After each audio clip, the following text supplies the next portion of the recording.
মাঠের ভিতরে যে সকল ভাইরা ঘোরাফেরা করছেন ভিতর থেকে সবাই বাইরে চলে যান, ভিতর থেকে চলে যান, ভিতর থেকে সবাই বাইরে চলে যান। এর ভিতরে আর থাকার কারো প্রয়োজন নেই। এখন আপাতত এই খেলা পর্যন্ত ইতিমধ্যে শুরু হয়ে গেছে হাঁস ধরার সেই গুরুত্বপূর্ণ খেলা। হাঁস ধরার সেই গুরুত্বপূর্ণ খেলা কিন্তু শুরু হয়ে গেছে। তো ক্রীড়াই শক্তি ক্রীড়াই বল দৃষ্টিনন্দন সব খেলা উপভোগ করতে আজকে পারলক্ষীপুর মাঠে চল।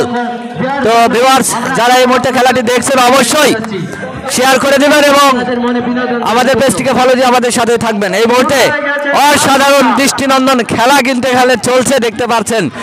আমি কিন্তু জানি না, তবে আমি কিন্তু ভরপুর বিনোদন পাচ্ছি, আমি কিন্তু ভরপুর বিনোদন পাচ্ছি। এই ধরনের খেলা আপনারা প্রতি বছর অবশ্যই আশা করেন যে এই ধরনের খেলা যেন আয়োজন করা হয়।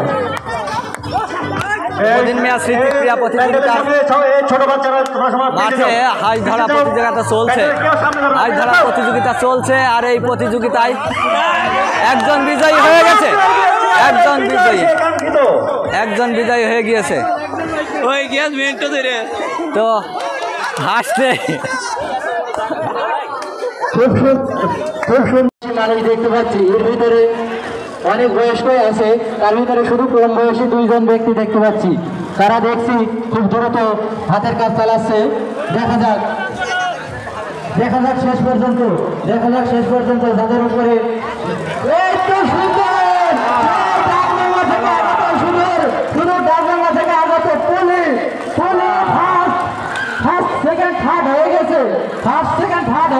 আপনাদের আর দৌড়ানোর দরকার নেই। সেই কিশোরী পুলিশের অনুভূতিটা কেমন? এই যে প্রথম স্থান অধিকার করেছেন, একটু যদি বলছেন দর্শকদের উদ্দেশ্যে ক্যামেরার দিকে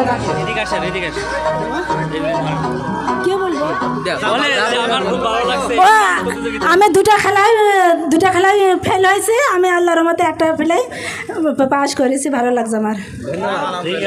অসংখ্য ধন্যবাদ পুলিকে। আপনারা যারা এদিকে ওদিকে ঘোরাফেরা করছেন, এখানে চায়ের দোকানে বসে আড্ডা দিচ্ছেন, চা খাওয়ার অপেক্ষায় বসে আছেন। এই চা প্রত্যেক দিন প্রচুর পরিমাণ চা খেয়ে থাকেন। আজকে নাই খেলে চায়ের থেকে আরো মনের শান্তি দেওয়ার জন্য আমরা যে ক্রীড়া প্রতিযোগিতা অনুষ্ঠান আয়োজন করেছি, তার ভিতরে বিশেষ একটা খেলা সেই দশটাতে, সেই খেলাটা দেখলে মাহফুজ ভাই কোথায় আছো? চলে আসো, আসো মাহফুজ ভাই খেলা খেলতে চলে আসো।